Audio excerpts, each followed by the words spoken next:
Nasılsın? Merhaba.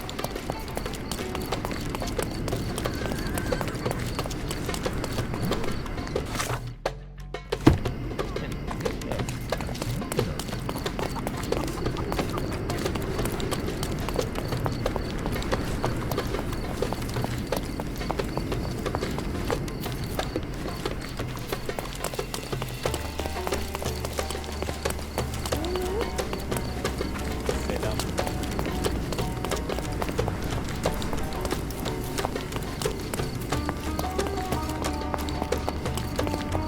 Seni görmek güzel.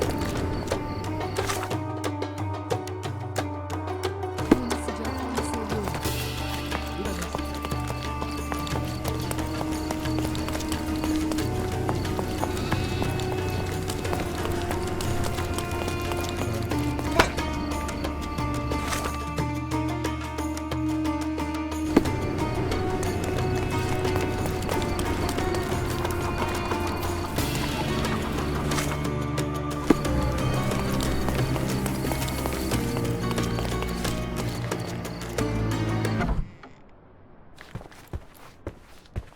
No visitors allowed.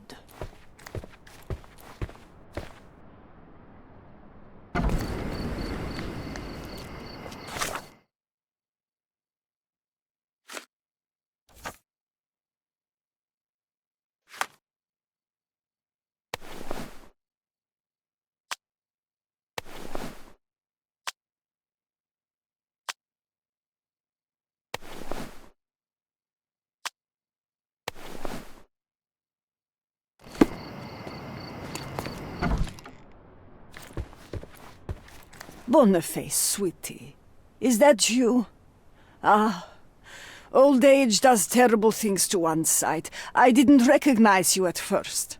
How are you, Mum? I'm ashamed to admit that I've lost my key. Do you have a spare? For heaven's sake, how many times will you lose that key of yours? Of course I have a spare. You artists all live in your own little world. Please, accept my thanks. I would rather accept your rent.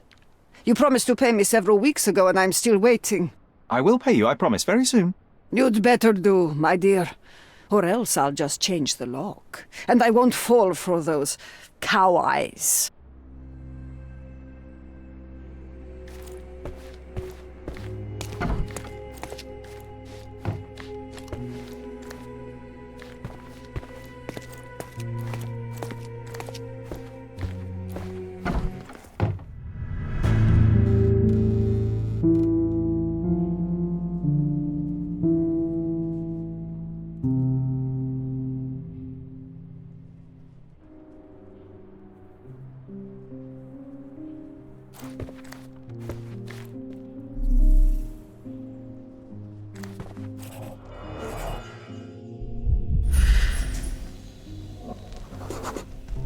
Judging by post-mortem rigidity, the body lay here for 1 or 2 days.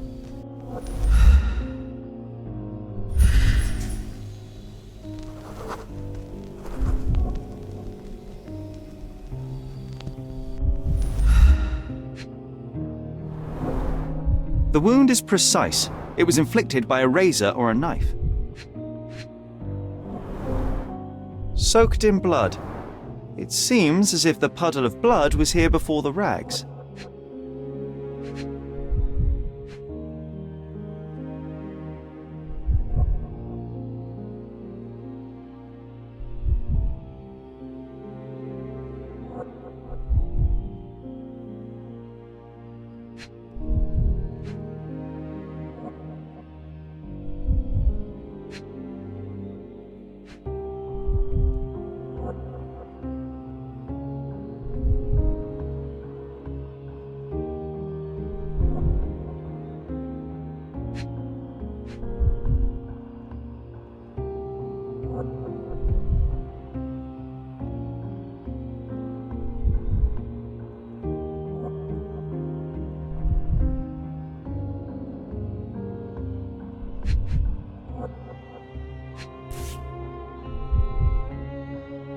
Could be the murder weapon.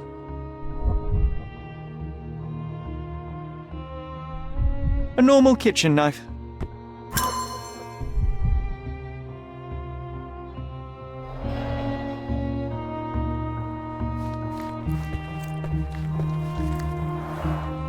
Red skin, tails on the back, reminds me of Werner's description of the stolen painting.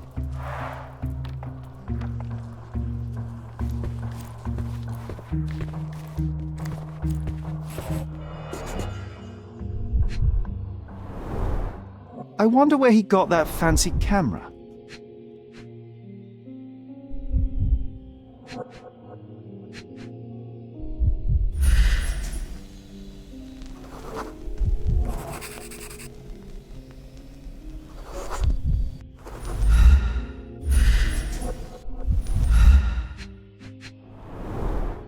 It appears the wine was truly awful.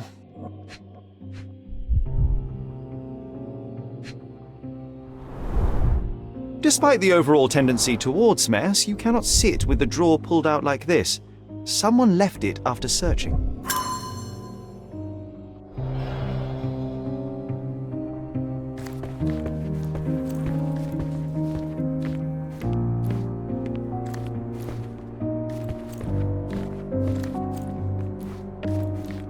Don't look at me like that, Sherry.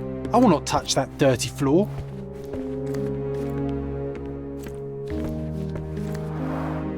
The blood has dried. I've heard of this style of painting.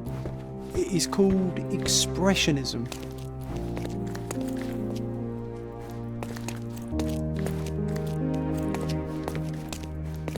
The photograph was not pulled out in time. Such a waste of material.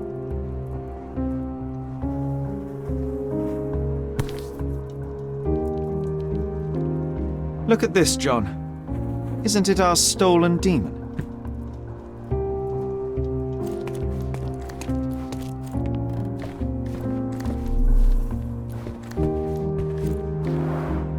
Aunt May whiskey, brandy bucks. Quite a collection he had here. The chest has been searched.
You're not even trying, Sherry.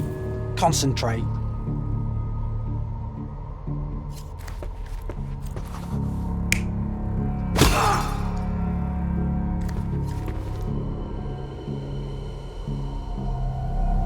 Mercurio was developing photographs when the intruder snuck in. Mercurio heard him coming. While the thief was searching the chest, the painter ran towards him with a bottle in his hand.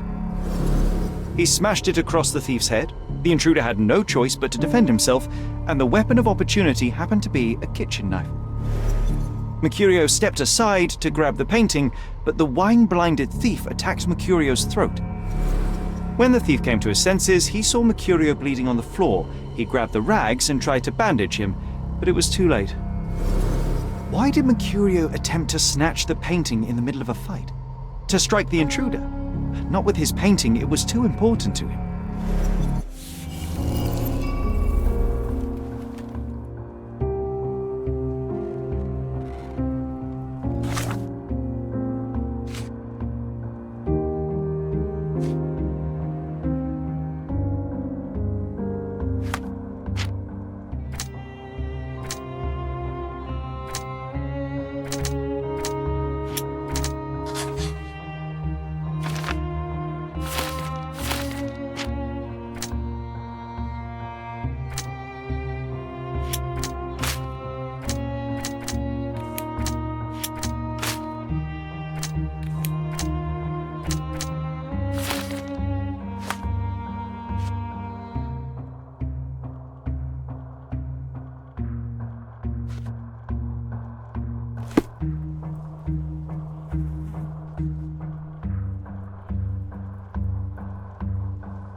It's time for some chemical magic, John.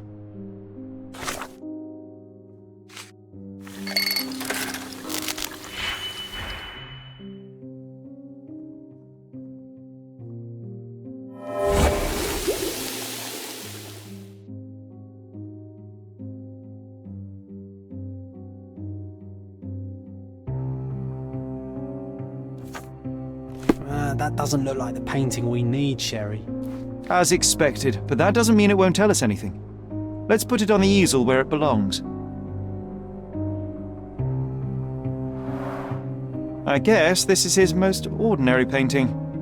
Spot the two differences, John?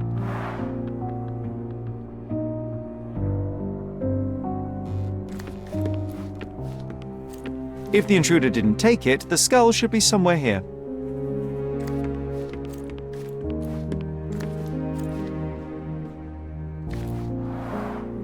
I guess this is his most ordinary painting.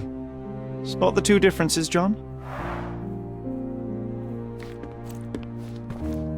Nothing behind it.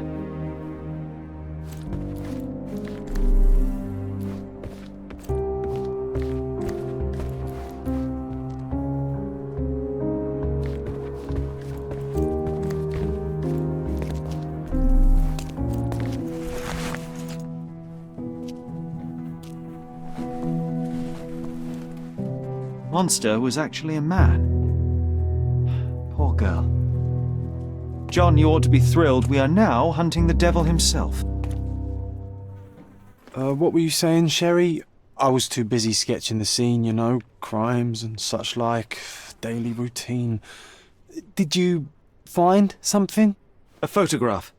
It depicts a man in a red suit with tails sprouting from his back and multiple people in masks watching the scene.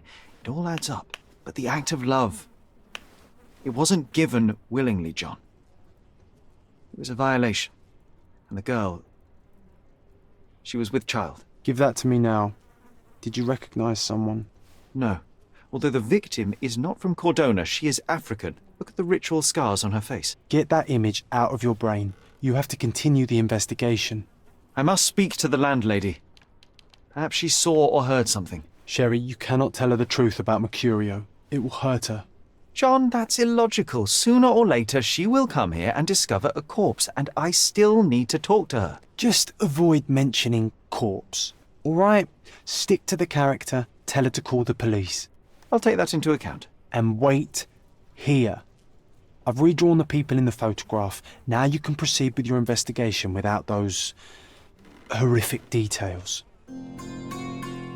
You always take me to the best of places, Sherry.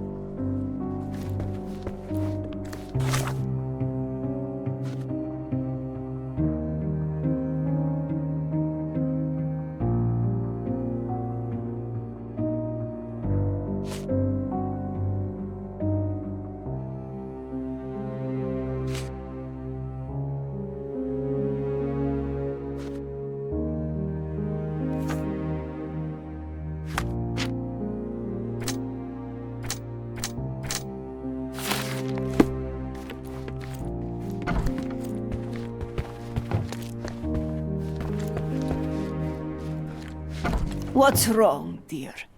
You look like you've seen a ghost. Can you tell me if anyone else has recently entered the flat? Oh, you're talking about that limping man. I'm sorry I let him in. I was scared. And I thought maybe he would motivate you to find money so that you would pay your rent. No offense, dear. Can you describe him? Oh, so you weren't at home.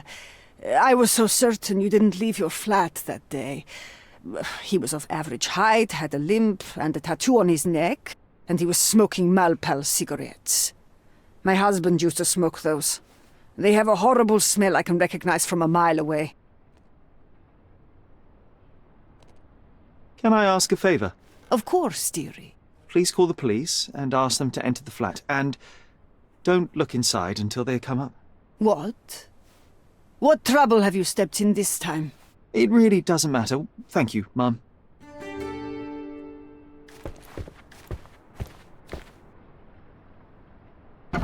Phew, Sherry, that was close. But you did everything correctly. Now, take off your outfit. I can't let you walk around in a dead man's clothes.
Bakın kim buradaydı.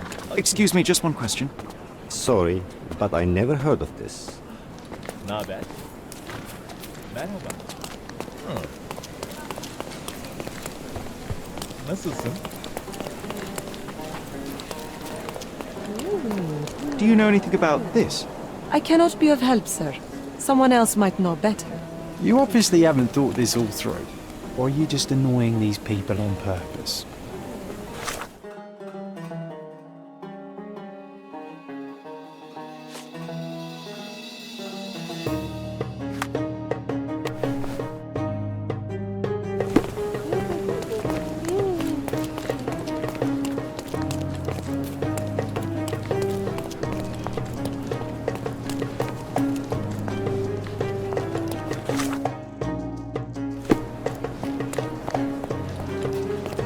Excuse me, just one question. I would help if I knew more, but perhaps others will be more helpful. Naber?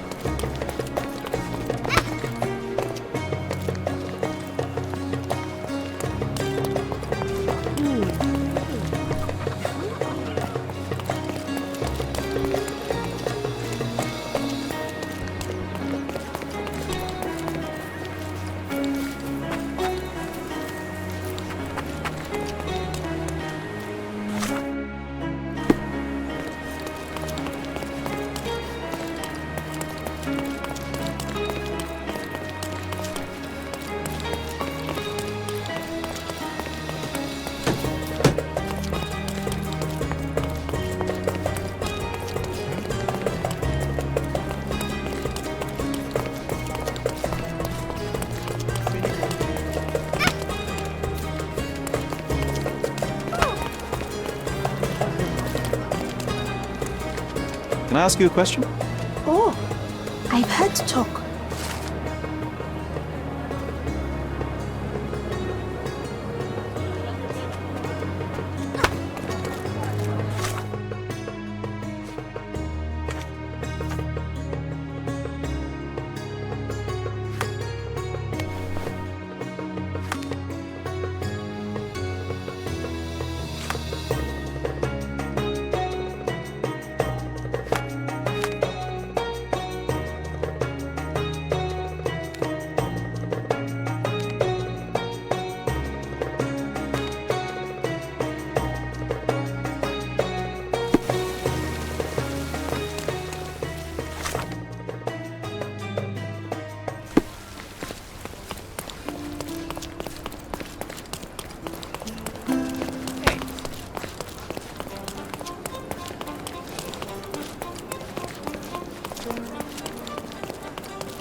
Beasts! Do you know anything about this? I'm so sorry. I can't help you, sir.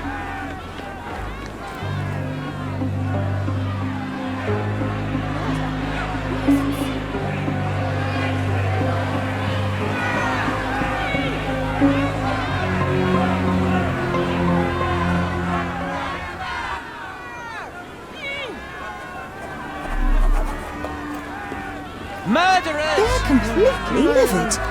Can you satisfy my curiosity? Oh, I'm sorry, but that's beyond Drop my them all into the sea! Could you help me? Nothing I can tell you, sir, but others might know more. Time to check your who, what and what, Sherry. Who are you asking, about what and dressed as what? Where do you think you're going? Speak with the chief. Sir, this place is off limits to the public. Please state your business or leave, or I shall request that the police escort you out. My name is Sherlock Holmes. I'm a private investigator. I'm looking for a witness for a case. A private investigator? Really? Even so, you're not authorised. I can't let you in. And you are? I'm Ronald Harlow, here to handle the refugee situation on behalf of City Hall. I'm the acting supervisor here, so I have full authority here to ask you to leave, or I shall order the police to detain you for trying to pass the blockade. Please, step back.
The people in the crowd are shouting about a murder in the camp. Are you trying to hide it?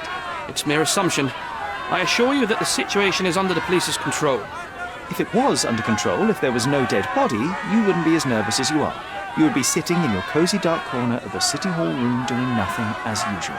Yet, you're here, trying to deal with a series of problems you never asked for. These insults are inappropriate. You don't know what I'm doing for this camp. Even though the rest of City Hall doesn't give a bloody squat about the refugees, maybe I didn't want to be assigned to this camp. But I'm trying to do my best for these people.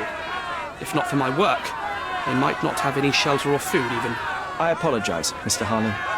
Perhaps I was prejudiced towards you, but in any case, I'm sure that you would still want this to be over as quickly as possible. The current reality is that neither you nor the police are managing things well here. You are unable to calm the crowd. You have simply never handled a situation like this before. What are you driving at, Mr. Holmes? I can help you to handle the situation if you're truly interested in solving things quickly and quietly. And how exactly would you manage that? Simply tell the police that I'm with City Hall and I'm permitted to investigate the scene. I'll work out the rest, but in return I need your help finding my witness. She's a young refugee. She's with child or was with child recently. Look, there is indeed a dead body inside the camp. So even if the girl you are looking for is there, all the refugees are now being detained and interrogated by the police. They won't allow you to speak with her, and I can't do anything about that until the situation settles down. So it's in our mutual interest to settle it. Oh. I suppose that things are bad enough that I ought not shy away from help. All right, Mr. Holmes. I'll tell the police to allow you to come inside. Just tell me when you're ready. Mr. Harlow, how did the refugees end up here exactly? Oh, so you're not from around here yourself? I've been away for some time, but I read the papers. Yes, this whole story has been in the papers for almost a year now. They were smuggled to Cordona on a ship from Africa. Smuggled? Then why didn't you deport them? The smugglers managed to sneak them to shore and hide them inside an abandoned warehouse. When the police raided the warehouse and found the refugees there, the ship was already gone. We aren't even certain as to which ship it was. We have busy shipping routes with other colonies these days, you see. So you decided to lock them up under a bridge? There was no other option. We're still trying to work out what to do with them.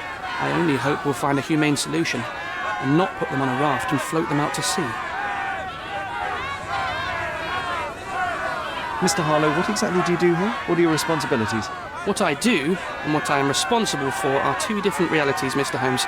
On paper, I am in charge of the camp territory, security, provision, and the refugees in general. What I actually do most of the time is knock on every City Hall door trying to obtain some funding, or at least rations for the camp.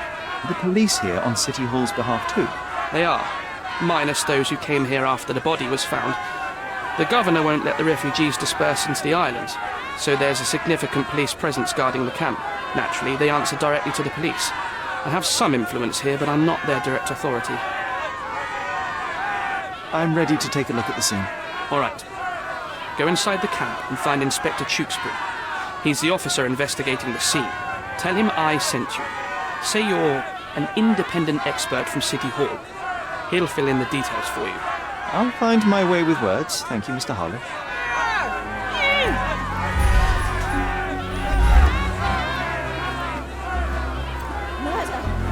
So they keep these refugees under a bridge like proverbial trolls. No wonder the people outside are so disturbed.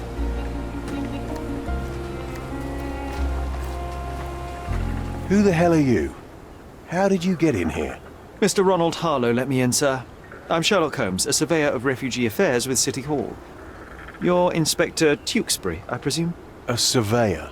What does that even mean?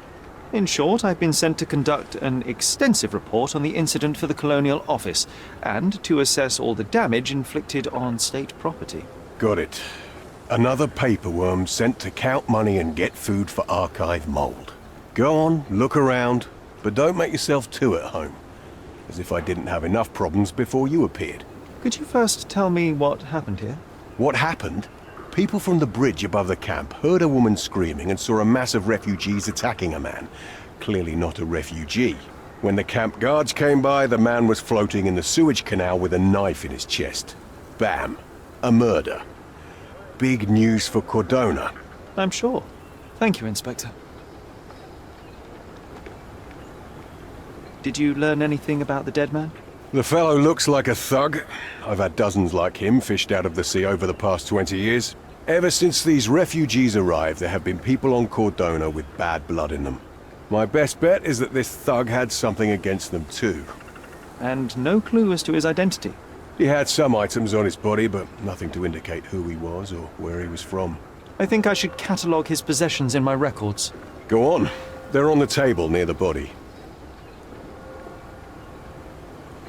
And none of the refugees were harmed?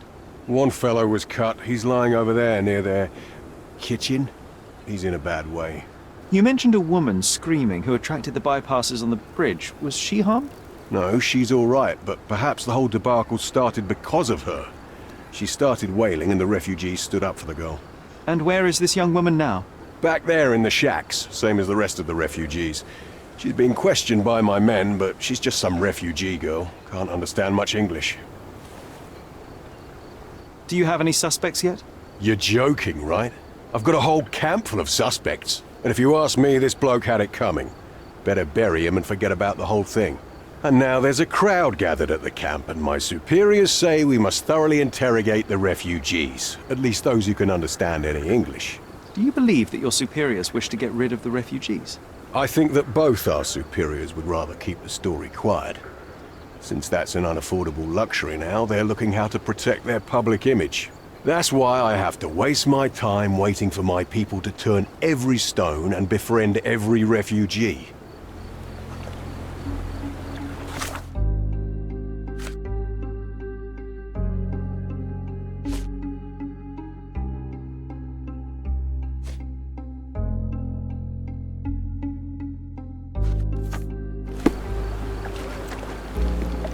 Here we go again. Number of hours on Cordona before stumbling upon another dead body?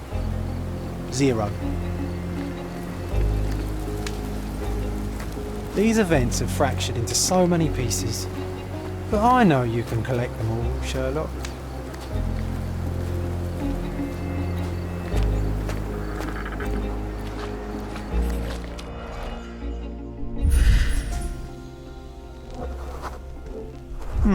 Coal dust under the nails. I don't see much coal around here.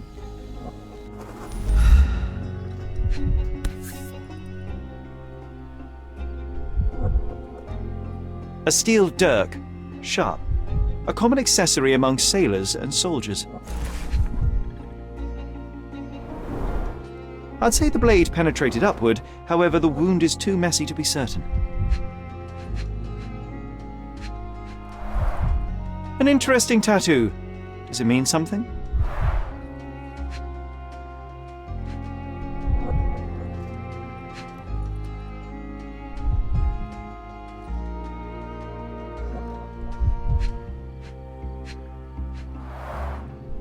Heavy boots, with one sole far more worn than the other.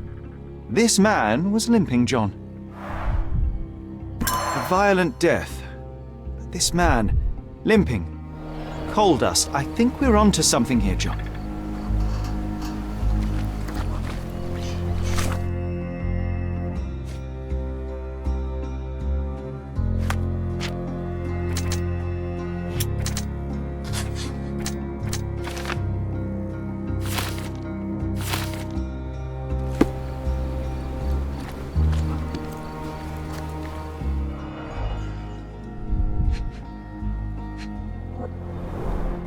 A simple leather sheath. Perfect for a dirk. Malpal, soaked with salt water.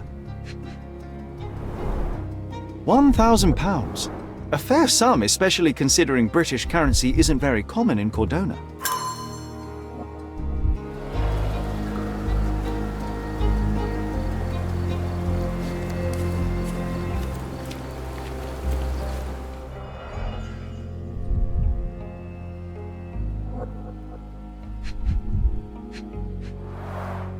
A fresh crack, as if the crate was hit recently.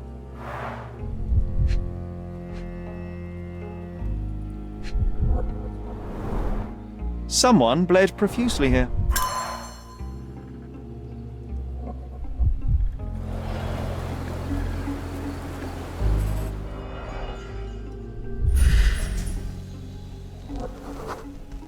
A furrow in the ground.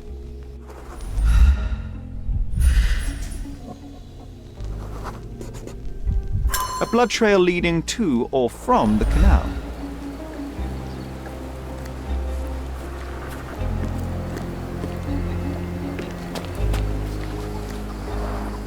Oh, carnelian agate beads, a traditional African adornment.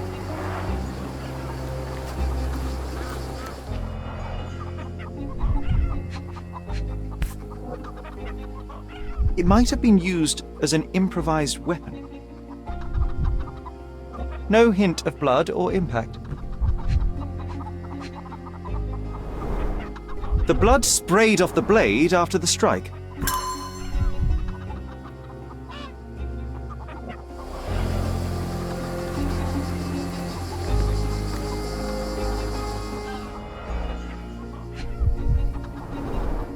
The cut is deep, potentially serious if not treated immediately. He is in shock, feverish and dehydrated. Sherry, you know first aid. Surely you have a duty to help this man. You can't leave him to certain death.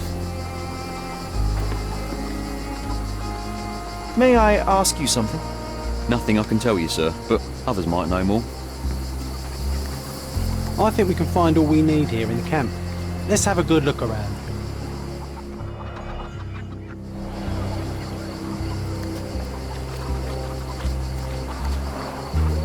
Someone was dragged against their will.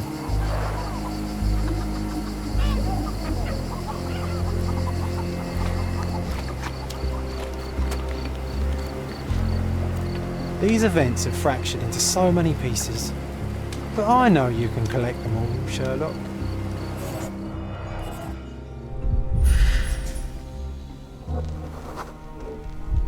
A man's footprint.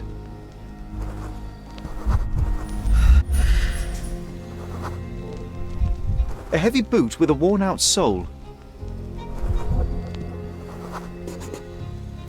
Police boots. Always happy to trample evidence.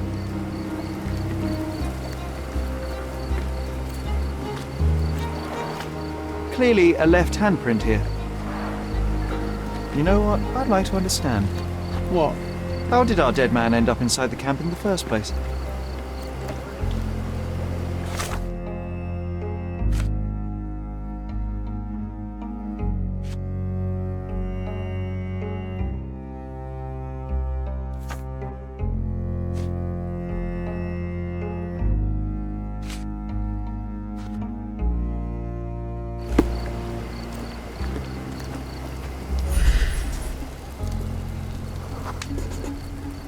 I'll use it to create a solution.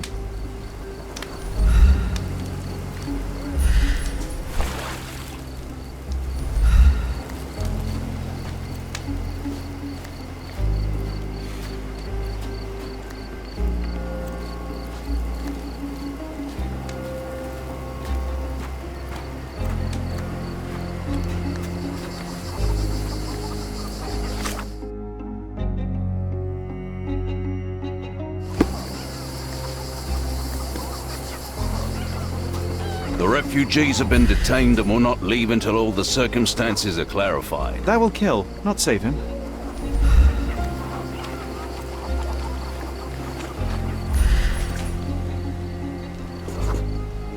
It won't do any good.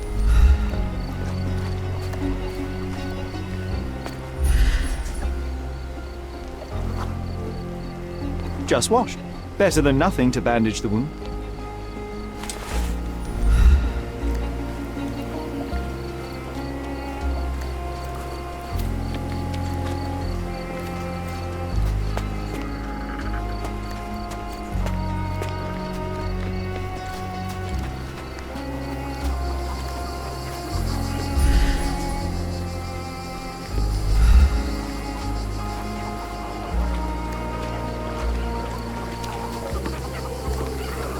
Back off.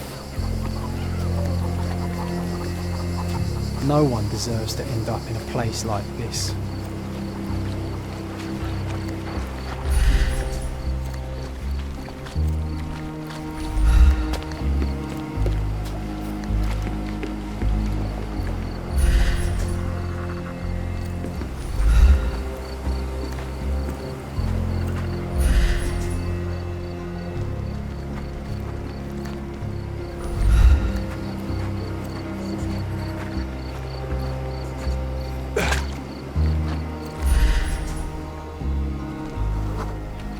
I'm afraid these leaves can only be added to tea.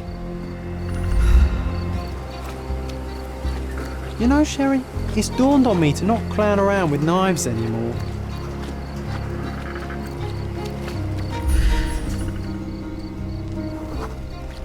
I can use this to stop the infection from spreading. I've collated all the ingredients, now to prepare the first aid solution.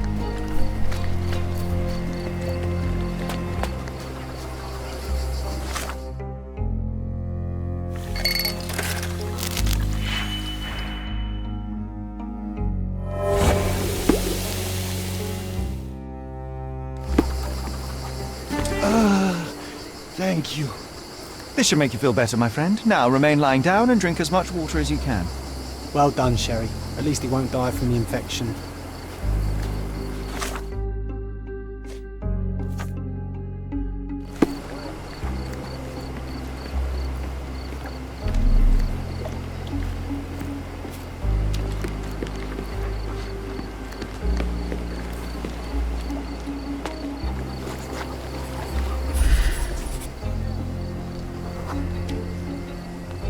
It's unlikely anyone could get in or out of the camp by water without alerting the police guards. Back off.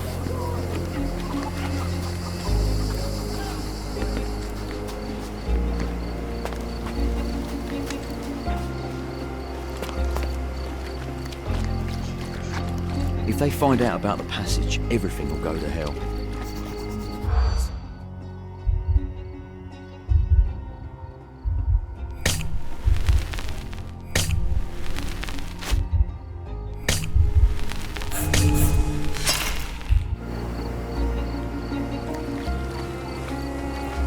Sherry, just look at this. Living quarters in a sewer. What kind of a genius bureaucrat came up with this up?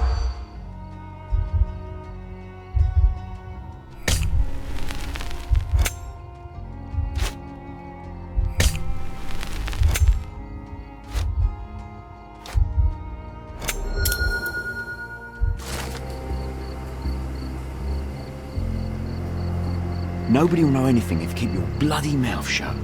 The coppers smell fishy here, Sherry. Perhaps we should sniff around in the camp a little more thoroughly.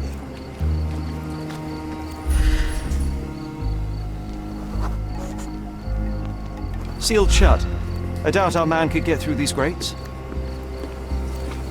We have seen some dark places in Cordona, but this...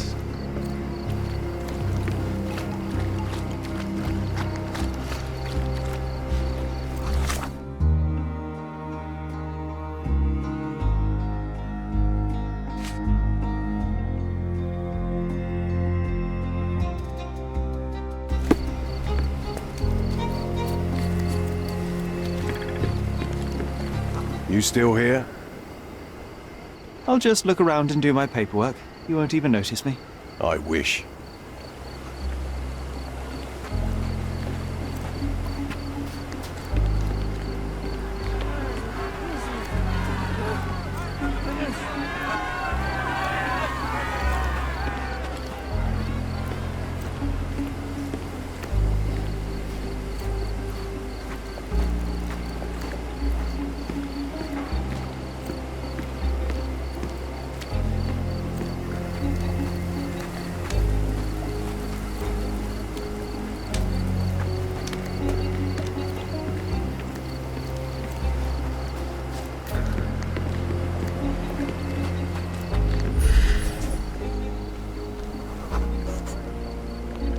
No, it's too short for these walls or cliffs.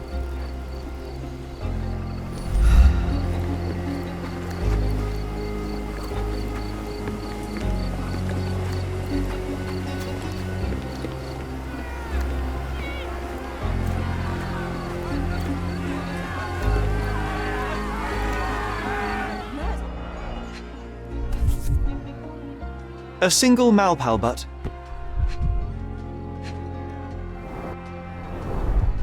Roadman Cigarettes, a brand highly regarded by law enforcement officers. So there wasn't any sophisticated infiltration plan. The good old police just let the man into the camp. Now we have everything we need to get the full picture of what happened at the camp.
You're not even trying, Sherry. Concentrate.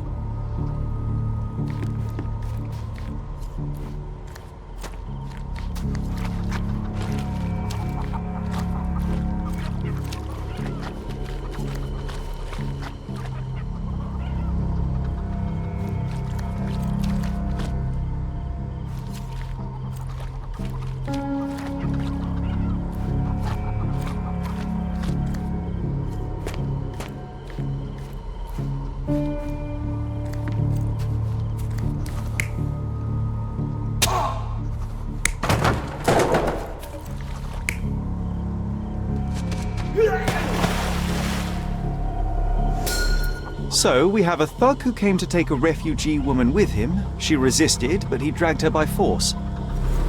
One of the refugees stood in his way, armed with a stick, yet he could do nothing against a cutthroat with a blade. The man didn't anticipate that the other refugees would intervene and stand against him. In the confusion, the woman managed to break free. The thug took fright and fled. He was stopped by the falling crates. He stumbled and fell, piercing his chest with his own blade. However, the wound didn't cause instant death. He managed to stand, but still bleeding, he lost his balance on the bridge and fell. Before all of this, the man had freely entered the camp through the main entrance. The police admitted him after they had a short smoke together. You live by the sword, you die by the sword. In our man's case, it's the same sword. You still here? Inspector, I believe I can aid your investigation. I know who the dead man is and what really happened here. You do? Well, good for you. But I'm afraid I'm not the one you need to share your findings with. Speak to Mr. Harlow here. He's the one responsible for settling things in the camp. You don't even care to listen? Oh, I do care. Maybe even more than I need to. But I'm only here today to lock the place up, question witnesses, and file the facts. It's sad, but coming up with conclusions is not among my tasks here. You fellows at City Hall do that. Anyway, speak to the supervisor. I'll just stand by and listen to what you have to say.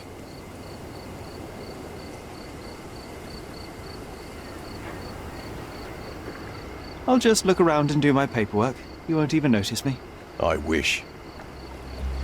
Mr. Harlow, your refugees didn't murder anyone. What? Pray tell me what you've learned.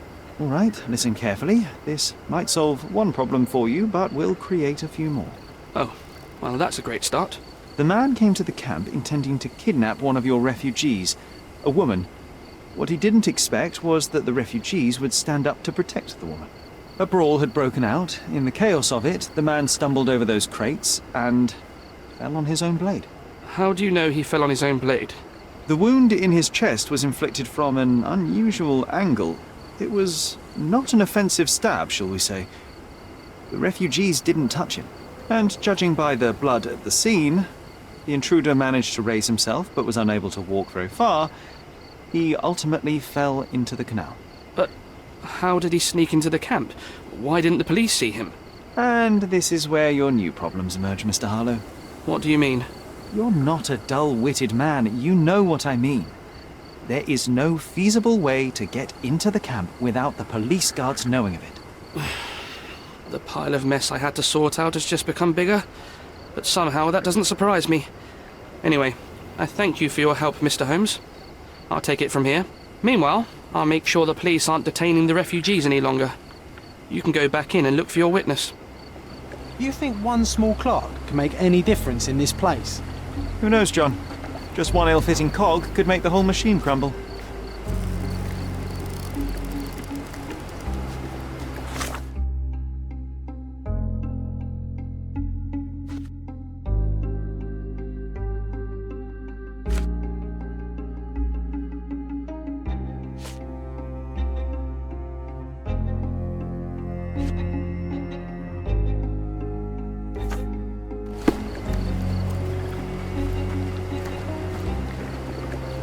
What a pleasant man this Mr. Tewkesbury is.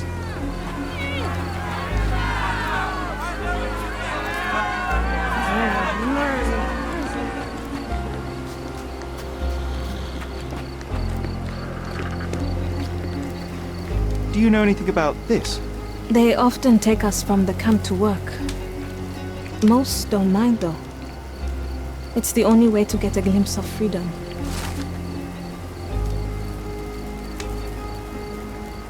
Was that depravity in the photograph one of the workplaces the refugees are taken to? And all the while the police look the other way. Ugh, typical. Are you able to help me? Sorry, we don't see much here.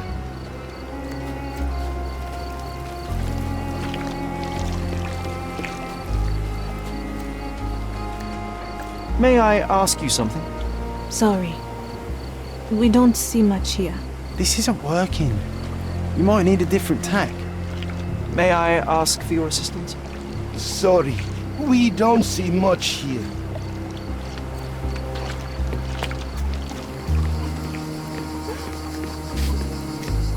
Do you know anything about this? Sorry. We don't see much here. This isn't working. You might need a different tack.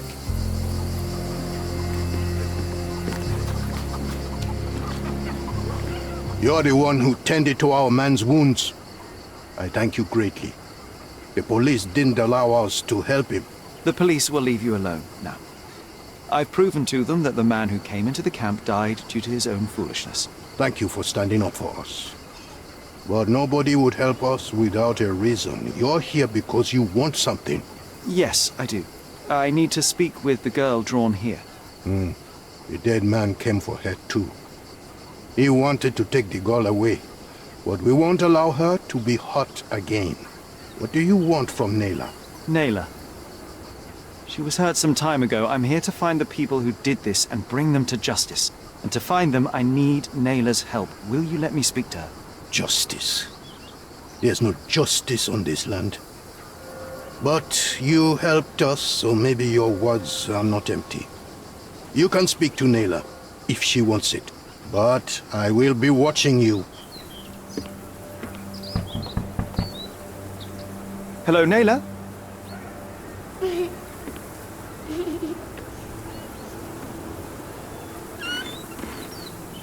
My name is Sherlock. I know someone hurt you. I am here to help. I'm trying to find the people involved and bring them to justice. Please.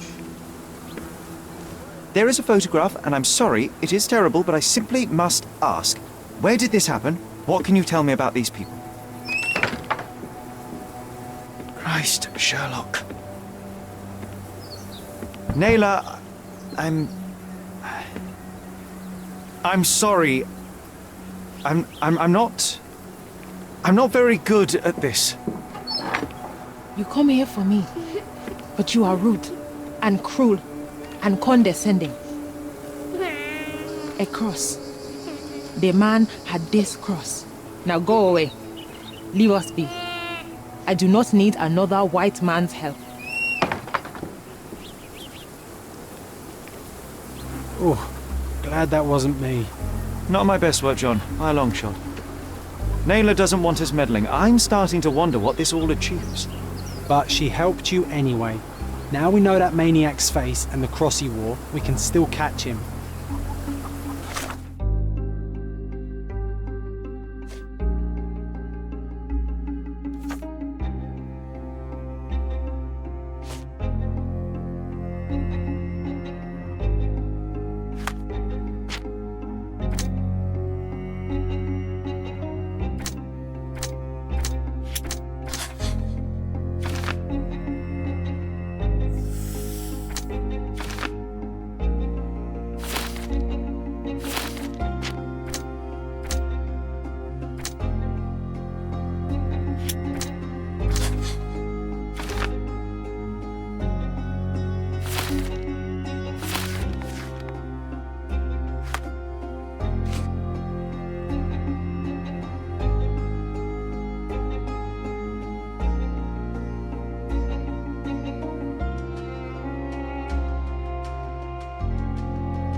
At least some of your kind have a heart. Thank you again.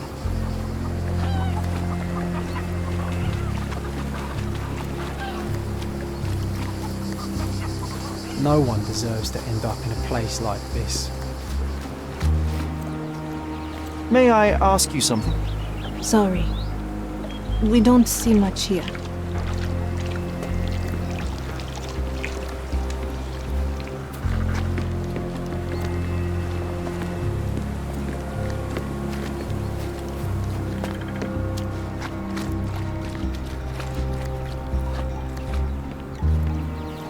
Could you help me? A solid question, sir, but I don't have the answer.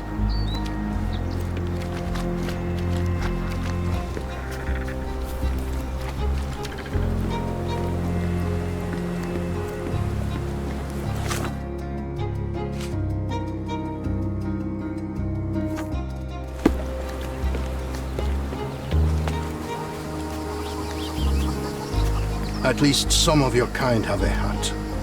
Thank you again. May I ask for your assistance? Sorry. We don't see much here. You still here? Your problem, not mine. The intruder has a most peculiar tattoo on his neck, 2 lines and a point. Do you know anything about it? You really want to know, kid? Why? You want to play a policeman or something? I'm sure you have it in your records, so it won't hurt if I have it in mine. In my records, it's just a tattoo, as it should be in yours. Ah, to hell with you. Suit yourself as to what you're going to do with it. Off the record, though, such tattoos are often connected to a man named Mr. Niccolo Bernadotti. Bernadotti, you say? A respectable businessman in Scaladio. His company imports goods and wines, and smuggles everything that can be smuggled between the colonies and the mainland. His people can be identified by an obscure tattoo, just like the one over there our friend has. But these are all merely rumors, you see. If Mr. Bernadotti was a criminal, he'd be in prison now. Or hanged, right?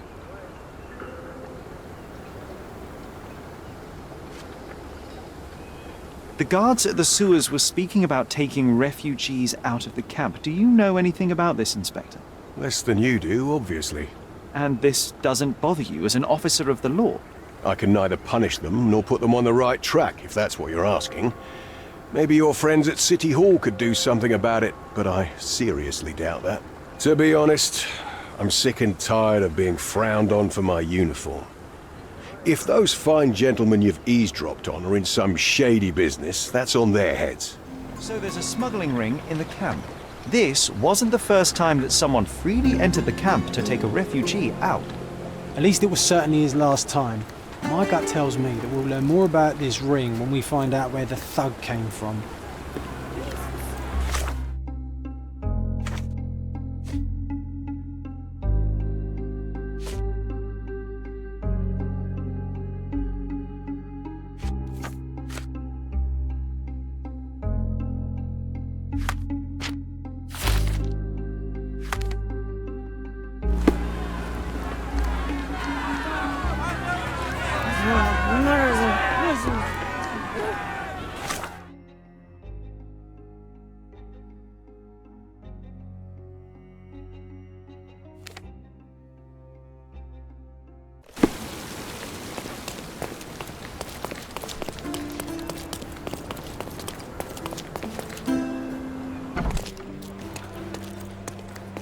Have you found anything helpful?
Have you found anything helpful?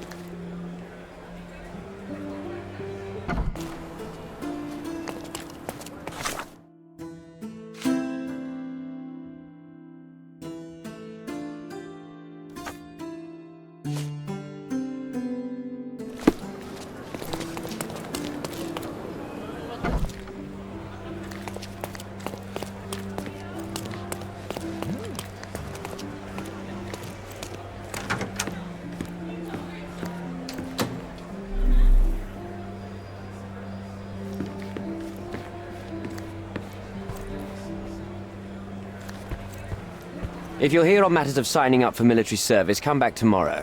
Our department needs to straighten out some business.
Why are you staring at me like I'm a Madame Tussauds figure? Didn't you hear what I just said? On my way here, I was wondering whether you might regret what you did. I tried my best to retain at least a shred of faith in humanity. I had hoped that you would hear her scream, see her face in your dreams, or at least once ask yourself how Naylor might feel. Who? Neither of my hopes were fulfilled. Why are you here? You defiled a girl who was with child. Don't even pretend that you regret what took place. Do you wonder why I came here?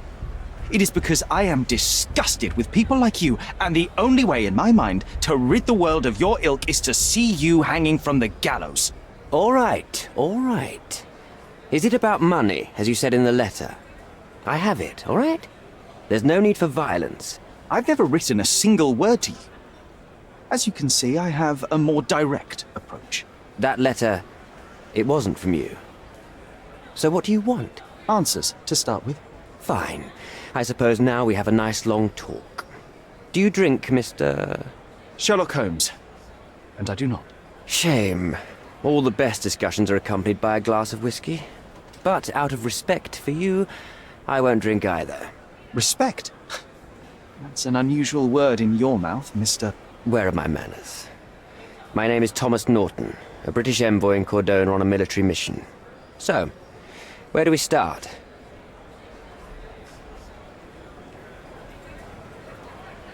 You mentioned blackmail.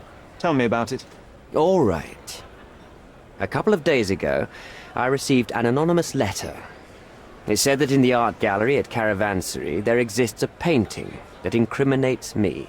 The blackmailer made it clear that if there is a painting, then a photograph exists too. And I should be wary of what it might do to my reputation. What does the blackmailer want from you? Money, of course. What else do such people want? Needless to say, I don't remember anyone taking photographs at the party. Up until the last moment, I hoped he was bluffing. But he wasn't, as you've just proven to me. Show me the letter. I burnt it as soon as I read it. I've left enough evidence. There's no need for any more. So, let's return to the beginning. What happened at the party? I vaguely remember that night. As usual at such parties, you meet people, you talk with them, they invite you to spend some time alone with them. What can I say? I got myself mixed up with the wrong company, and somebody must have mixed some psychoactive substance in my drink. After that, it's all blurry. I completely lost my sanity. I made a terrible mistake which I regret deeply. You don't say.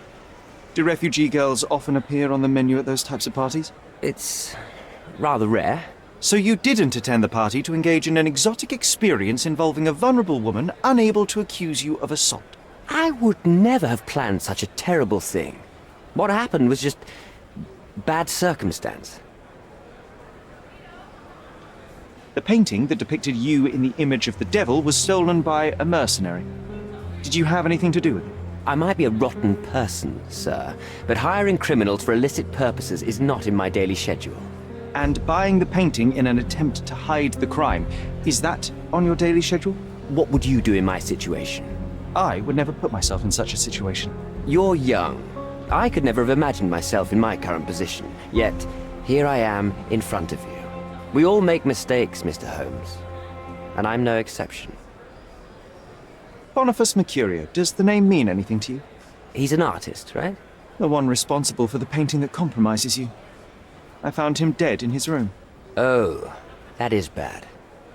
Wait, you don't think that I have anything to do with this? You had motive to kill him. Maybe I did, but listen. I know how this looks, but murder? That's on another level. I had thoughts that this Mercutio... Mercurio? Well, him, yes. I thought he could have been the blackmailer. But I was too afraid to make any hasty decisions. There were plenty of ways to fail by making a move, so I chose to wait. To see what he would do next. You have to believe me. I don't believe people, I believe evidence. Then look at the evidence. Mr. Holmes, I've built my entire career on hard work and uncompromising dedication to the Crown. I made a mistake, but I'm not a villain from some cheap adventure fiction. By putting me behind bars, you will benefit precisely no one. Rotting in prison is the least you deserve, but I have a better idea. You will make amends and help the ones you hurt. Use your connections to help patriate the refugees, find them decent homes, give them jobs. There must be a meaning to your position and my decision. Yes, all right, I can do that. So, will you give me the photograph now? That's not all. Naylor deserves the very utmost of what you can do. Help the girl? I can't risk the press paying extra attention to her. I will do anything except that. I need to think this all through. Don't do anything foolish in the meantime.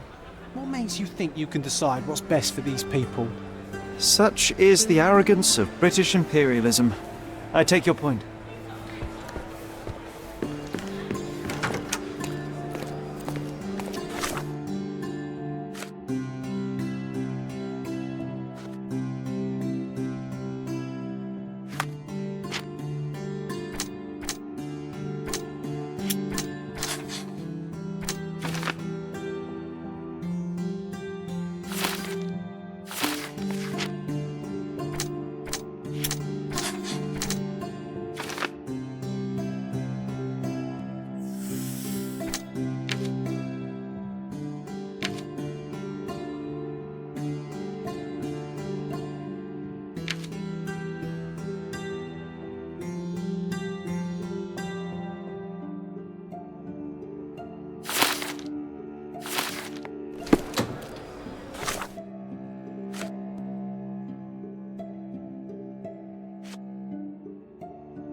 It seems they're not expecting guests. I won't wait for an invitation, John.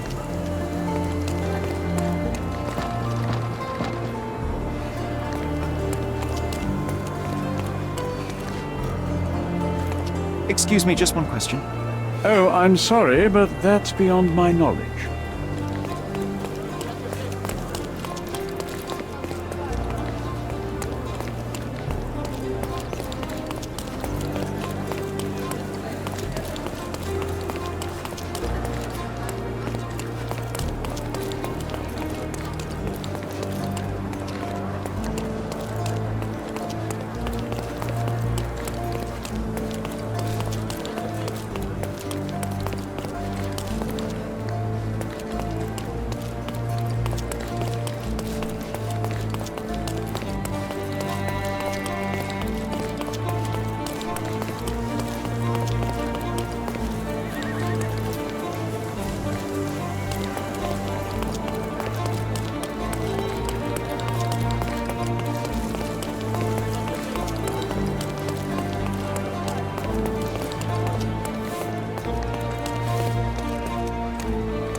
These workers don't look like your average Cordona folk. They're refugees from the camp. Could you help me? I'm sorry, but I've never heard of that. Porcelain friend for every child.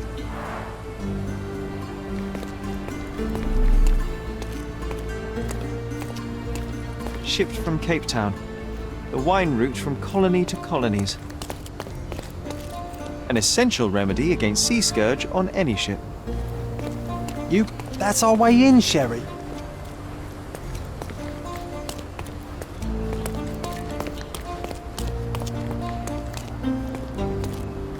Hey, yo. This is private property. You lost something.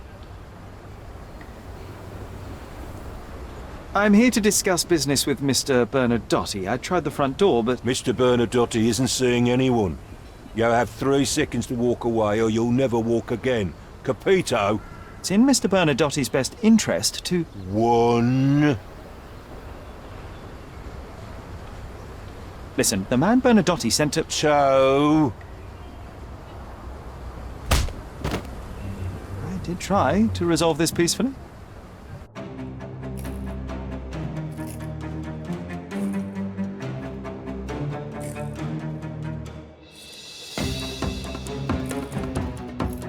I'm coming for you.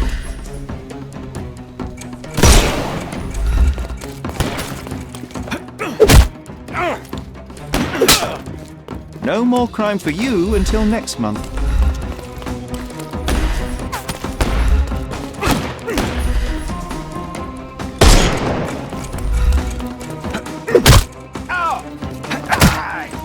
Don't bother moving. The snuff's ready.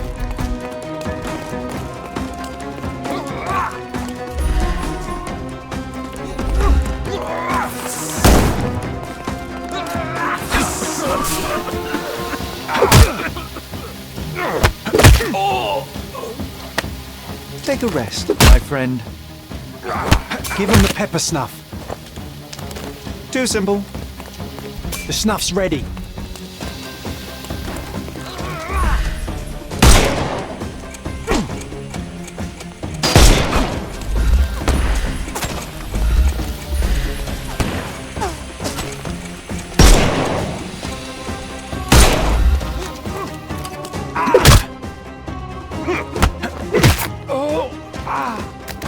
Don't bother moving.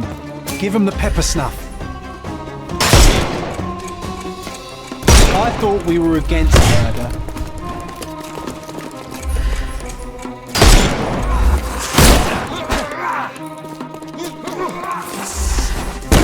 Time to knock this guy out.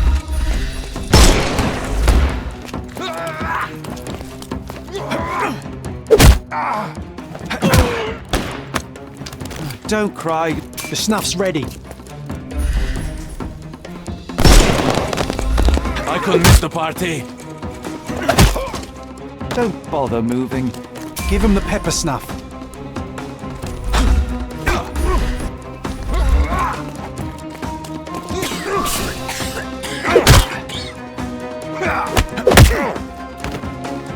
like a rest, my friend.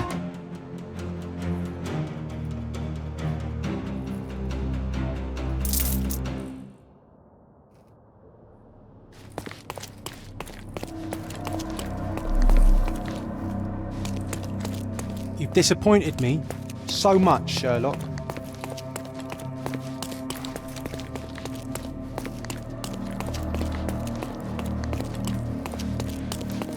Sherry, look! This seems familiar.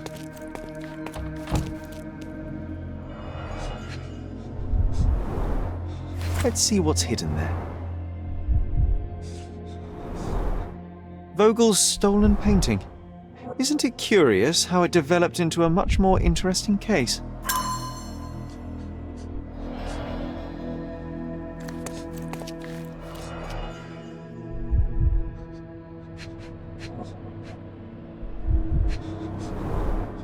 Masks, traditional for the Chokwe people of Central Africa.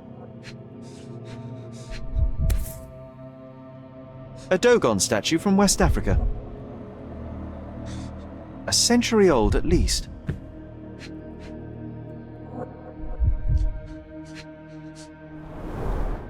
VH Grindley Flow Blue tableware. This is what lies behind the facade of Bernadotte Company Limited.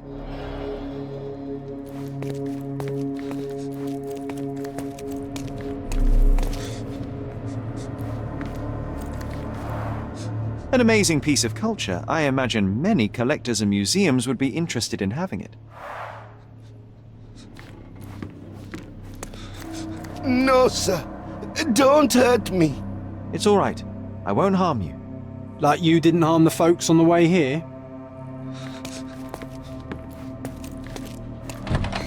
Don't come any closer. One step and I'll shred you to pieces.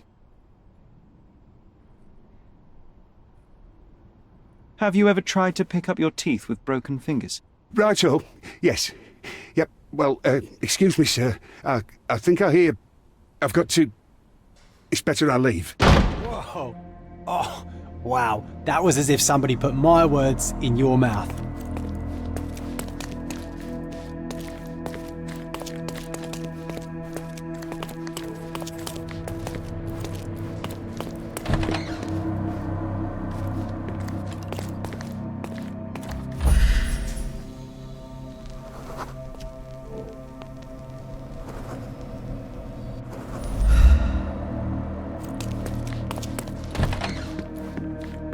This is it. This is where all the magic happens. Please don't shoot me. I have a family.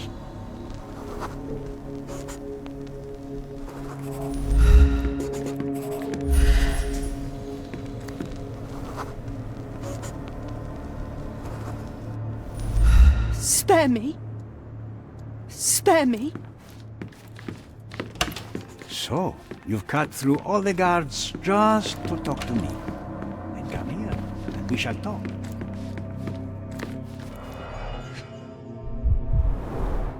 I suppose it's Mr. Bernadotte with our fine governor.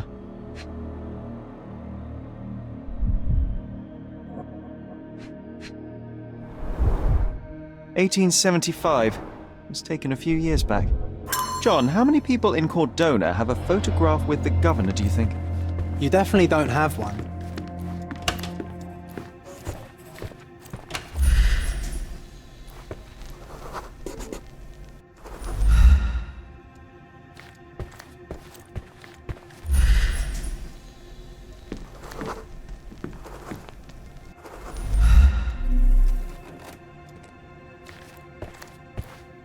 Whenever you're ready. I'd hate to intrude.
Bad news. The thug you sent to the refugee camp only succeeded in stabbing himself. His next and final journey will be to the morgue. Hold your horses. Who the hell are you? Sherlock Holmes. And you are Niccolo Bernadotti, a smuggler, kidnapper, and notorious cutthroat, among other things. Few men would dare waltz into my office and address me like that. You are either overconfident or unintelligent. This is private property. Give me one reason why I should not shoot you on the spot. I am sure my friends at the station would call it self-defense. Mr. Bernadotti, do you know the name Boniface Mercurio? I do not. Mercurio was a local artist. Recently, a man broke into his apartment, ransacked the place, and killed him. The thief was looking for something. You are testing my patience, boy. In a moment, the connection will reveal itself. As I said, your man was found dead in the refugee camp. He was there to kidnap a woman, but the other refugees intervened to try and save her. The ensuing scuffle resulted in the man's accidental suicide. He sported the same tattoo as your men in this building. In fact, it also bears a resemblance to the one on your neck. Care to explain what business your man had with this woman? You have no idea what you are talking about. I can assure you this was no kidnapping. The refugees in the camp are on edge. What happened there is a tragic accident, one I am not responsible for. For what reason was your man there if not to abduct her? Why would I answer? You are yet to justify your presence in the slightest.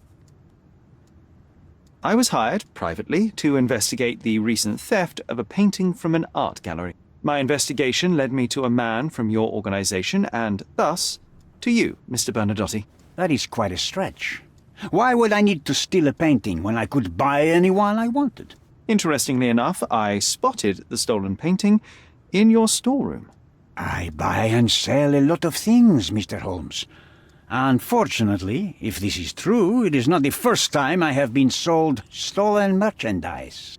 I presume you were hired by the owner of the gallery. Tell them to contact me, and we'll sort out the situation.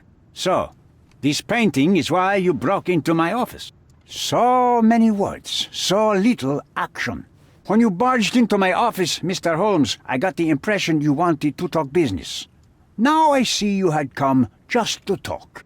Tell me exactly what you want, or get out. It was necessary groundwork for what comes next. I have enough evidence to conclude that the gallery thief, the artist's killer, and the dead man in the camp are all the same person. Your time is almost up, Mr. Holmes. Before you draw your gun, there is one final detail I am yet to mention. The young woman your man was tasked to collect from the refugee camp had been defiled at a perverse masquerade party. That violation was captured in a photograph by Boniface Mercurio and used as a reference for his painting. The photo shows the attacker's face. Finally. That's why you're here, Mr. Holmes. You have the photograph. It is what your man was after when he broke into Mercurio's apartment, and it is what you're after too, isn't it, Mr. Bernadotti? You have the photograph with you? How much do you want for it? I am not naive enough to carry it with me, but I am yet to decide what I shall do with it. I know the man in the photo is a British envoy. What interest do you have in his downfall?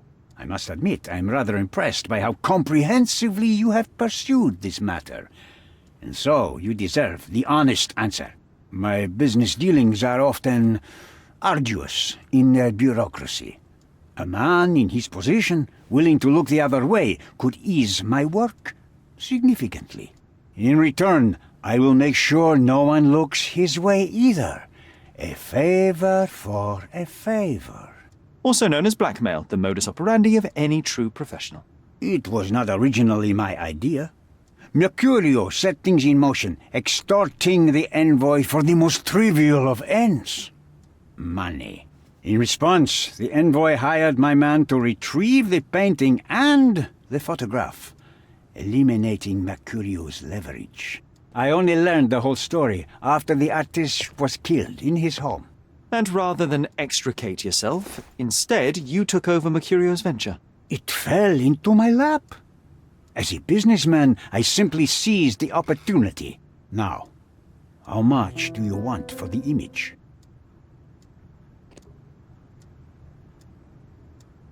Why did you send your man to remove the woman from the camp? Without a photograph, her testimony was the next best thing. Securing her was in everyone's interest. Victims and witnesses all too often disappear. I thought the girl was safer with us. I did not anticipate what would happen at the camp. I could not help but appreciate the collection of smuggled artifacts in your storeroom. You have rather diversified your business. Oh, high and mighty of you, Mr. Holmes. Not all smuggling is immoral. I pay generous rates to developing cultures and spread their culture to eager buyers. And furthermore, I supply many immigrants with a taste of home. A very convenient way of thinking. I have traveled wildly, Mr. Holmes. I've seen people in far-flung lands for whom my services are a lifeline. Without them, they would starve. The tax on cargo is often so absurd that it would be more profitable to simply sink your ship than dock it in the harbor. And trust me, I am speaking from experience.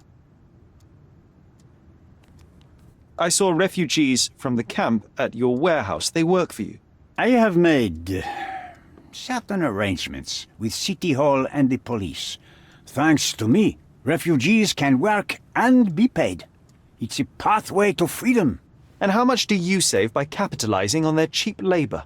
I have heard no complaints. They seem happy just to get out of that slum. Why should I give you the photograph? Just name your price. What if my price were not money? You claim to have connections, Mr. Bernadotte. Perhaps you could improve conditions for the refugees. Give them a chance for a better life. Ha! I do have connections, Mr. Holmes, but help the whole camp? You are asking too much. I could, however, make arrangements for one person. The woman who was violated will have her own home outside the camp, solely for her and her child. She will no longer be a refugee, but a princess. That I can guarantee. Is that really possible? It will be neither fast nor easy, but I can do it. She deserves it, don't you agree? And as for her abuser, he will serve me, as much as he deserves. So in your plan, everybody will be given their due. Especially you, Mr. Bernadotte. Seems like a fair deal, no? I doubt anyone could offer you better. Simply give me the photograph, and the world becomes a better place. I give you my word.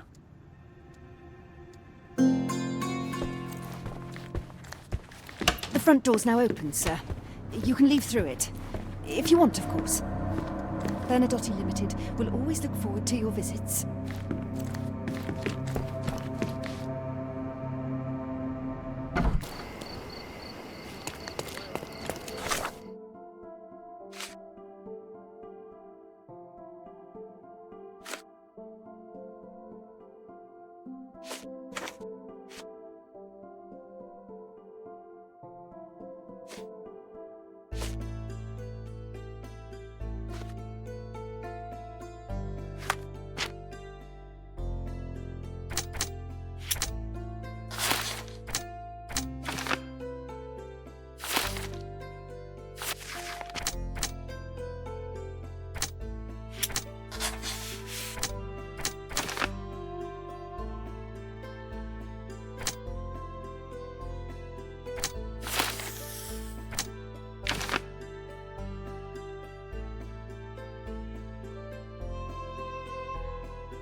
Have you thought it all through? Almost. The refugees, what will happen to them? Well, I wouldn't be standing here in this fancy office if I didn't know how to pull the right strings. In fact, it's the only thing I know. The local governor will receive a decree signed by the House of Lords containing a request to patriate the refugees in the name of the Crown. From where did you gain such influence? I never asked you how you found the photograph. So don't ask the magician how he performs his tricks. But how can I believe you? Ugh, I presume you do believe in my selfishness. The initiator of the refugee salvation will be none other than the British envoy, savior and protector of those in need. It's a win situation for me, too. Now, what about the photograph? You deserve to be punished, but the greater good is what matters here. I won't bargain it for justice for Naylor. I'm glad that this situation is over. It will be over when you settle the matter of the refugees. You have my word, Mr. Holmes.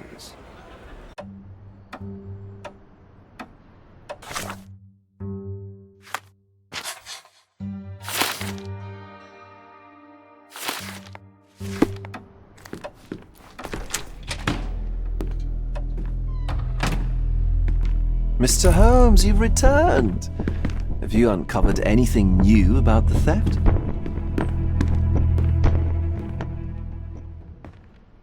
I've brought news, but not all of it will please you. Fill me in, Mr. Holmes. I won't shoot the messenger. I tracked down Boniface Mercurio. I presume he wasn't delighted about the situation.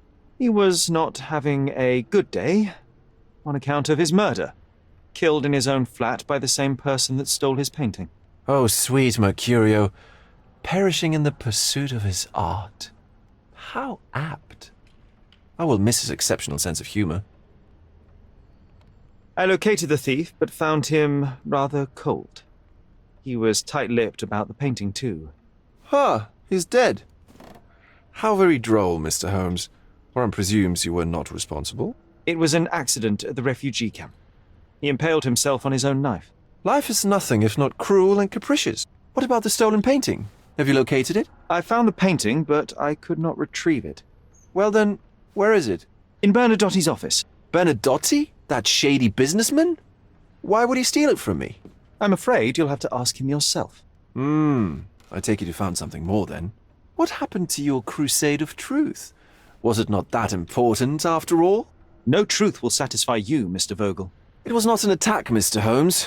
If you've chosen not to tell me, I respect your intention. But it is just rather boring, isn't it? It is what it is.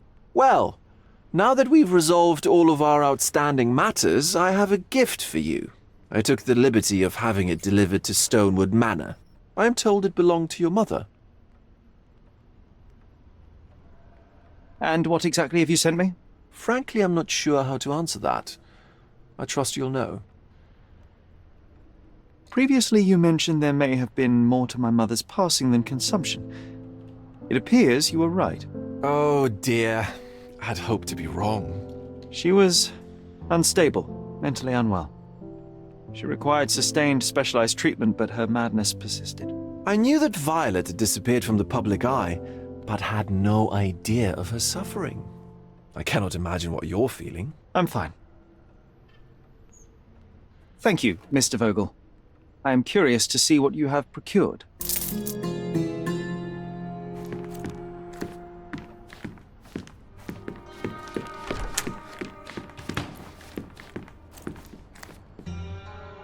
You sure you don't like art, Sherry?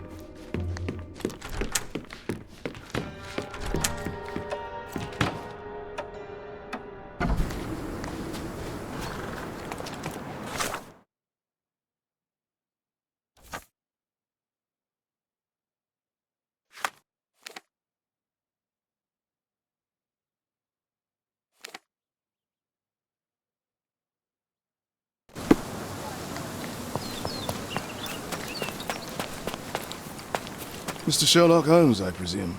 Correct. With whom do I have the pleasure? Emilio Estevao. Happy to make your acquaintance. I am here on behalf of Mycroft, your brother. He's on his way to Gordona. In the meantime, he requests your assistance with a sensitive matter. My orders are to provide you with the details. You have my attention, Mr. Estevao. Mark Ridley, the son of General Arthur Ridley, is being blackmailed. Suffice to say, the compromising material is of a delicate nature. The matter is of no small importance to the Crown, especially given the status quo on Cordona.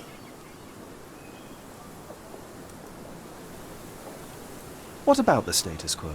The Ottoman population holds a certain animosity towards the colonial rule. It's been this way since we took over the island. General Ridley made concessions with their leaders, but I'm afraid we are still teetering on the edge of open hostility. What does Mycroft want me to do? Retrieve the blackmail material? No, sir, nothing of the sort. Mark Ridley is meeting the blackmailer atop the old city bridge tower. You shall observe from a distance, then establish the blackmailer's identity. Do not attempt to arrest him. We'll handle it from there. Saving the best for yourself? Fine. There is a cafe just over the bridge that provides a good vantage point. Please report to me when you are done. I'll be waiting for you here, and remember, discretion is of the essence.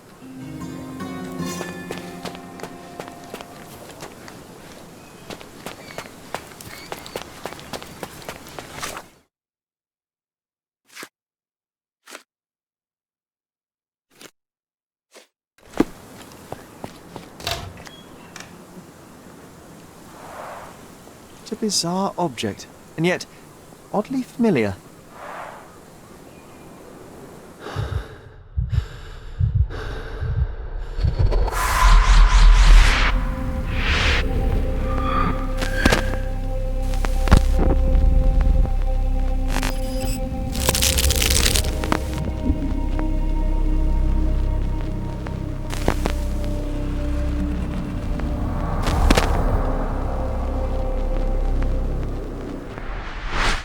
Did you just remember something?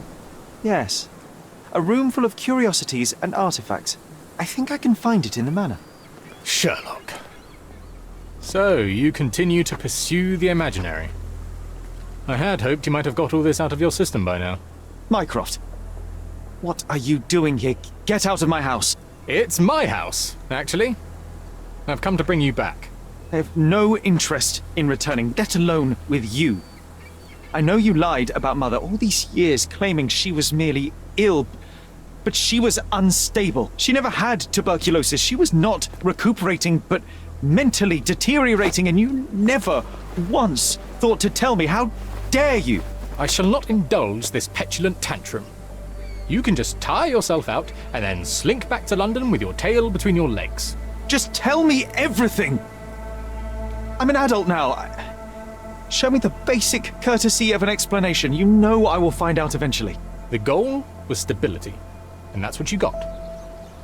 The right thing for everyone was to try and move on from her passing.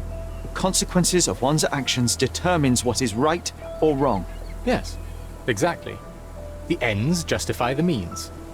After leaving Cordona, Sherlock, you had a normal childhood. In London, I was able to support you, guide you, shape you into a fine and productive young man. You have so much potential, so much to offer society. But that's not the end. Now I found the truth, and it has shattered everything I knew about her, about you, and about myself. I feel unstable because of you. Your actions were not justified. Lying never is. Oh, grow up, Sherlock. It was a white lie which has as much use in the realm of the interpersonal as the international. It is time you come to accept that some things are bigger than yourself. Oh, you are full of it. You like to pretend you care about the big picture, but it's just an ego trip. You like knowing more than others. You like greasing palms and rubbing shoulders with the rich and powerful. You like having eyes and ears everywhere. The fact it helps the nation is incidental, because all you care about is yourself. It's true. I have agents everywhere, including Cordona. If you weren't so damn stubborn, you'd realize that means I'm only here for you.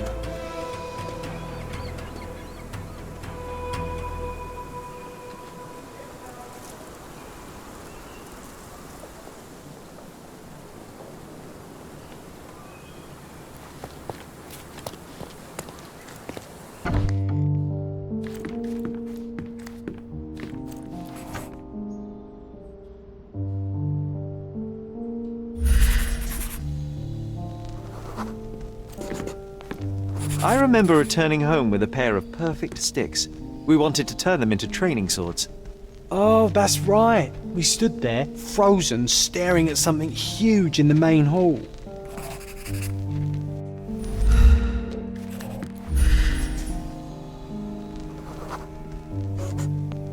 It was a giant aquarium with a living mermaid in it.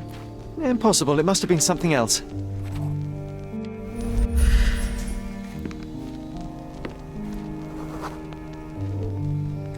Oh, of course, that mortifying hoax presently taking up space in our front yard.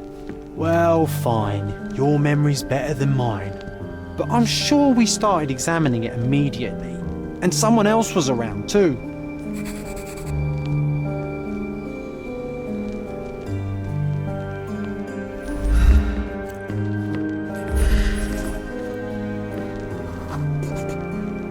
It was my mother. She asked what I thought of the artifact. You were really concentrating and holding something in your hand.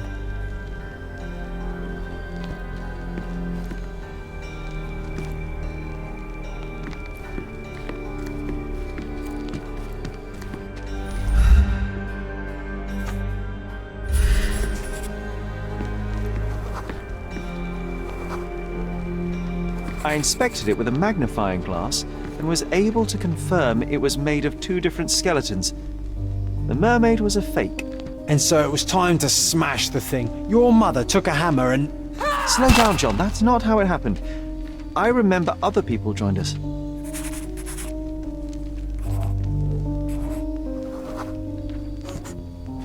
The workers took the artifact and placed it into the cabinet of curiosities.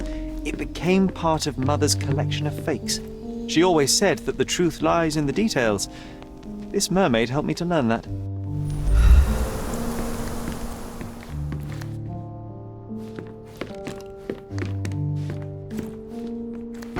Ah yes, my mother's studio. She was an authenticator, and this was her cabinet of curiosities. I never saw the point.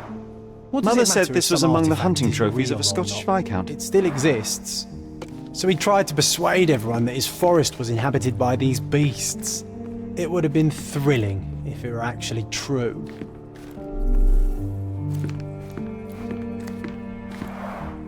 The full plate armour of Sir Robert Swanford. I was told my father won it in a wager. Armour is armour, but look at his sword. Oh, how badly I wanted to wield the blade. Maybe you take it instead of your pistol.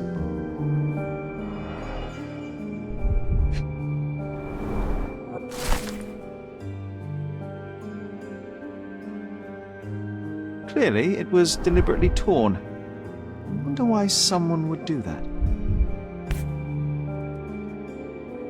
The Tulpa, Studies in Tibetan Mentalism.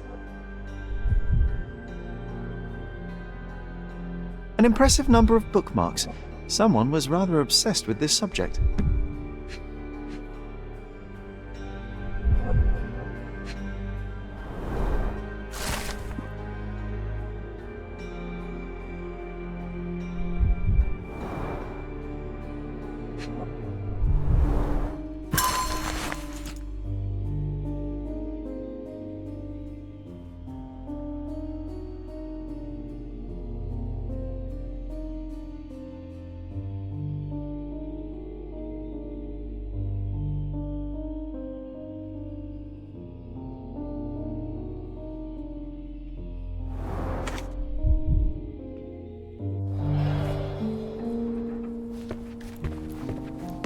And this one was brought from a German museum. They claimed it belonged to Vikings.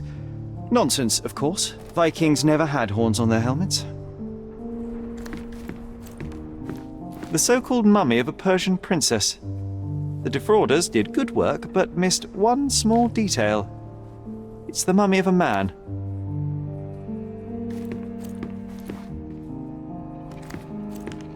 An archaeological find should be here.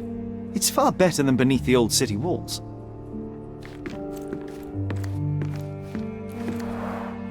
Look, it's Roger. This jolly old man's well preserved. Even looks refreshed.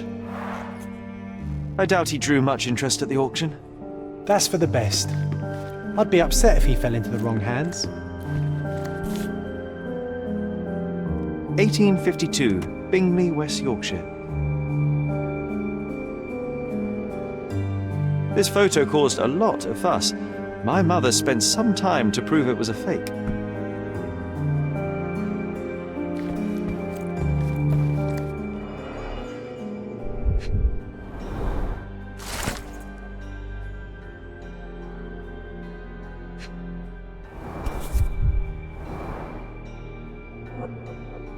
Carefully opened. Dated 24th of April, 1869.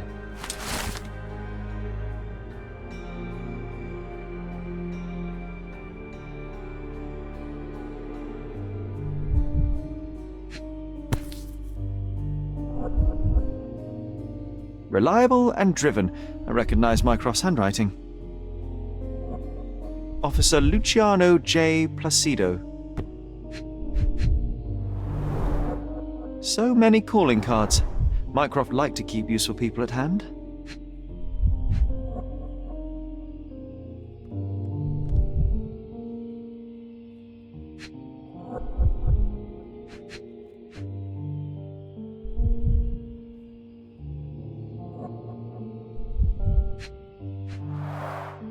This drawer was always closed.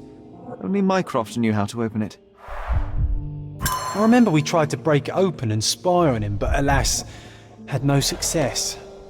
Maybe today's the day. Oh, Sherry. I'm starting to remember something. Oh, I remember these. We used them to spar together until Mycroft found out and forbade us from using real weapons. It's a pity how many amazing things are missing from this room.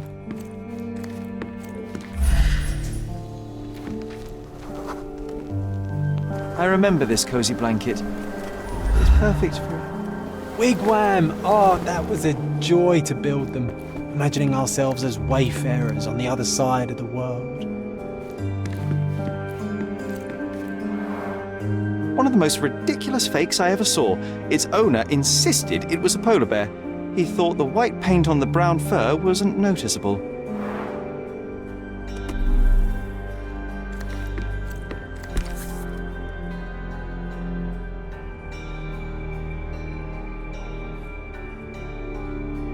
Another fake Holy Grail. Its owner claimed to be the heir of King Arthur. Scarcely believable. He also insisted a deadly rabbit was hunting him.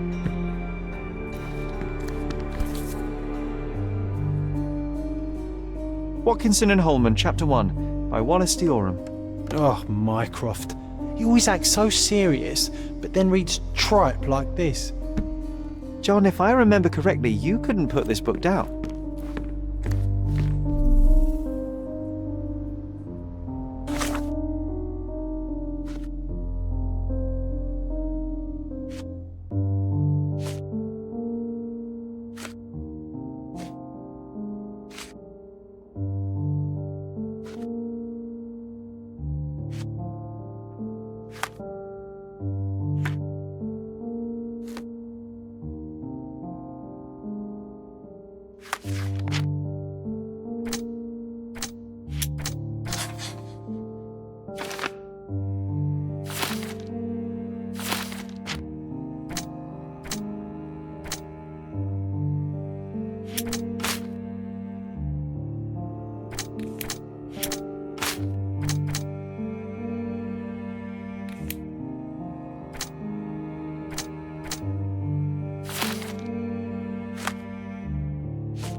An archaeological find should be here.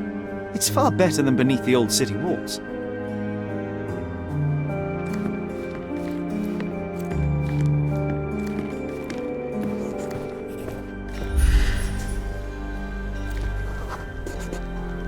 Ah, the memory comes back. We snuck about watching him. He closed the drawer and went to the hall. We were like two shadows crawling behind him.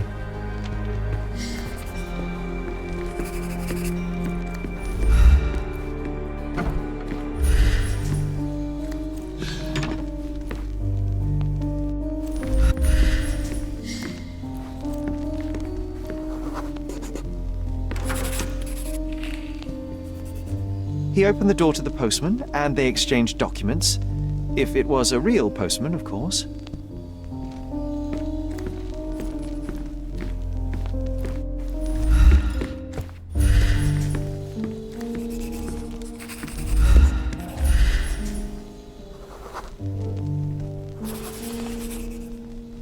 The painting on the wall was slightly atilt. He stopped and straightened it.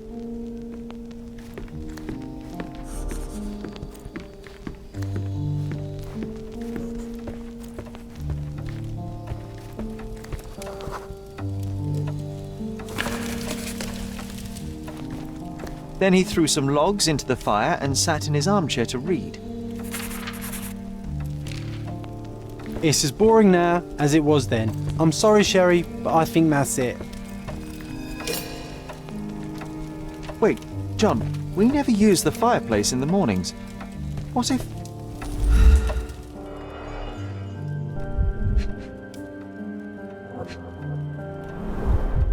A bit of juniper in the fireplace created a soothing atmosphere.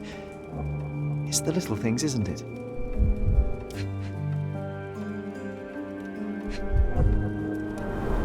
I think this is what we're looking for.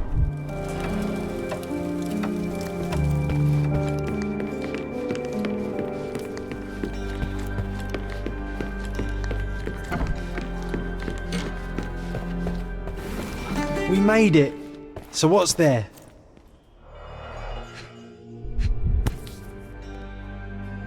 Single malt whiskey, Mycroft's favourite. Gifted by Queen Victoria herself.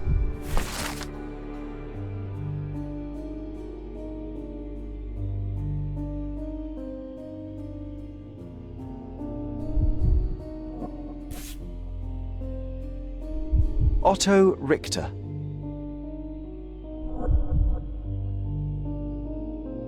This one is rather thick. Mycroft can be truly dogged in his research.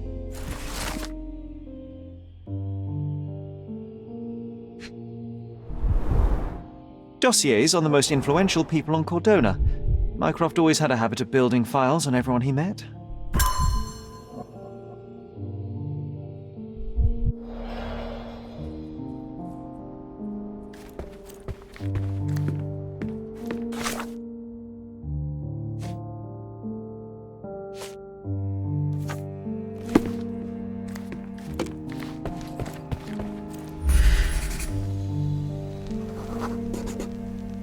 I used this ladder to look at the top shelf, right?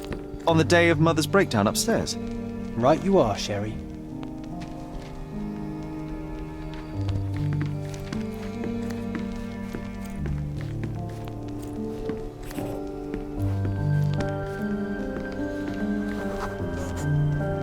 We heard a noise.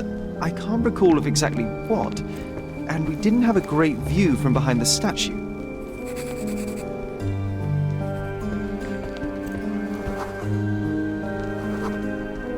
Books and papers from the table somehow ended up on the floor. Now it's coming to the surface. I feel it.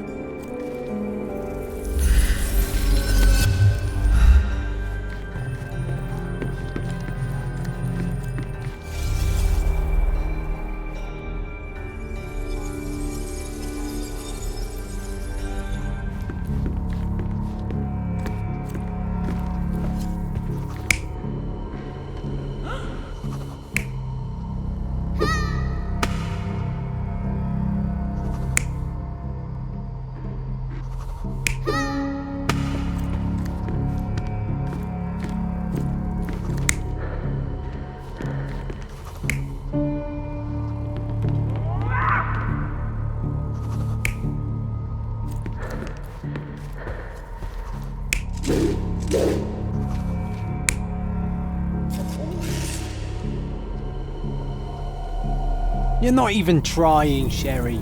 Concentrate.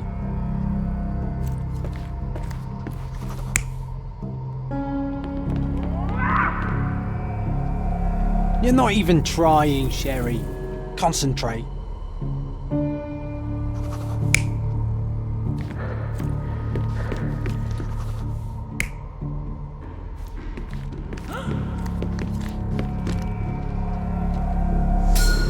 Come on, Sherry.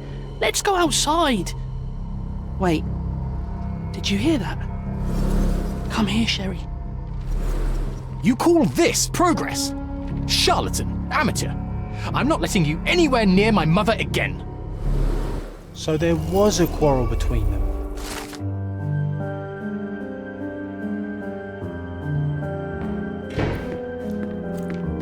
I heard a noise in the hall. Let's check it out.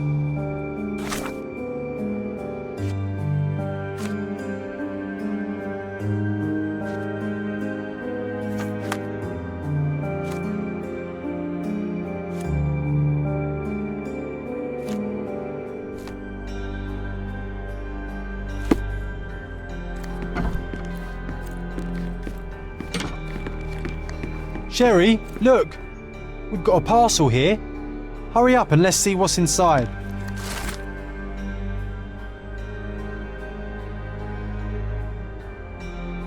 An invitation that comes with a mask.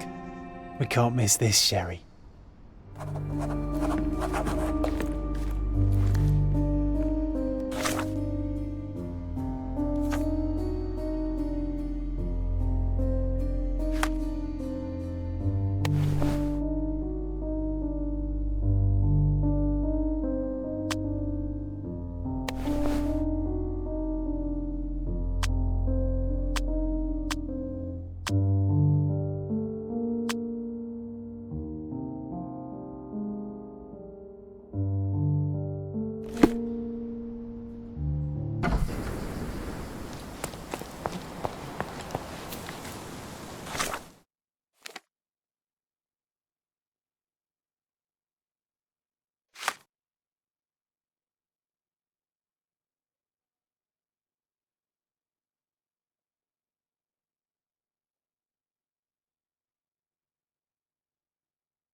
May I ask you something?